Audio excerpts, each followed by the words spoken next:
എല്ലാവർക്കും മല്ലു ഡീപ് ഡൈവിന്റെ പുതിയൊരു വീഡിയോയിലേക്ക് സ്വാഗതം. ഏറ്റവും പുതിയ ന്യൂസ് അപ്ഡേറ്റ്സിനായി മറക്കാതെ ഈ ചാനൽ സബ്സ്ക്രൈബ് ചെയ്യുക.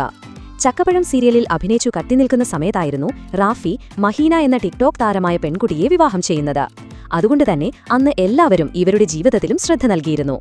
കുറെ കാലങ്ങളായി ഇരുവരും വേർപിരിഞ്ഞു എന്ന രീതിയിലായിരുന്നു സോഷ്യൽ മീഡിയയിൽ മുഴുവൻ സംസാരം. ഇപ്പോഴിതാ അത് സ്ഥിരീകരിക്കുകയാണ് മഹീന.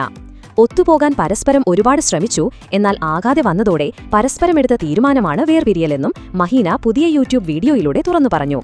പെൺകുട്ടികൾ തേച്ചോ ആളെ ഒഴിവാക്കിയോ ചോദ്യങ്ങൾ കേൾക്കാം. എന്നാൽ പെൺകുട്ടികൾ മാത്രമല്ല ചതിക്കുന്നതും തേക്കുന്നതും. തിരിച്ച് എന്താണ് ആയിക്കൂടെയെന്നും മഹീന ചോദിക്കുന്നു.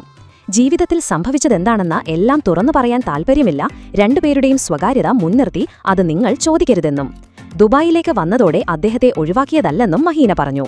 ഇതേക്കുറിച്ച് തന്റെ പാരന്റ്സിനോട് കൂടുതൽ ചോദിച്ചു ബുദ്ധിമുട്ടിക്കാൻ ശ്രമിക്കരുത്. അഡ്ജസ്റ്റ് ചെയ്യാവുന്നതിന്റെ മാക്സിമം നോക്കിയതിനു ശേഷമാണ് ഞാൻ ഇങ്ങനെയൊരു തീരുമാനമെടുത്തതെന്നും മഹീന പറയുന്നു. മുന്നോട്ടു പോകാൻ പറ്റില്ലെന്ന് തോന്നിയപ്പോഴാണ് ബന്ധം അവസാനിപ്പിച്ചത്. അതിന് കുറേ കാരണങ്ങളുണ്ട്. ഞങ്ങൾ ഞങ്ങളുടെ സന്തോഷം മാത്രമേ നിങ്ങളെ കാണിച്ചിട്ടുള്ളൂ. ഇന്ന് നന്നായി നടക്കുന്ന ആൾ നാളെ നന്നായി നടക്കണമെന്നില്ല. ഏറെക്കാലത്തെ ചർച്ചകൾക്കും വാർത്തകൾക്കും ഒടുവിലാണ് മഹീനയുടെ ഈ തുറന്നുപറച്ചിൽ. എന്നാൽ റാഫിയുടെ ഭാഗത്തുനിന്ന് യാതൊരു തുറന്നുപറച്ചിലോ അപ്ഡേറ്റോ ഇതുവരെ ലഭിച്ചിട്ടില്ല. അപ്പോൾ ഇതുപോലത്തെ കൂടുതൽ ന്യൂസ് അപ്ഡേറ്റ്സിനായി ഈ ചാനൽ മറക്കാതെ സബ്സ്ക്രൈബ് ചെയ്യുക.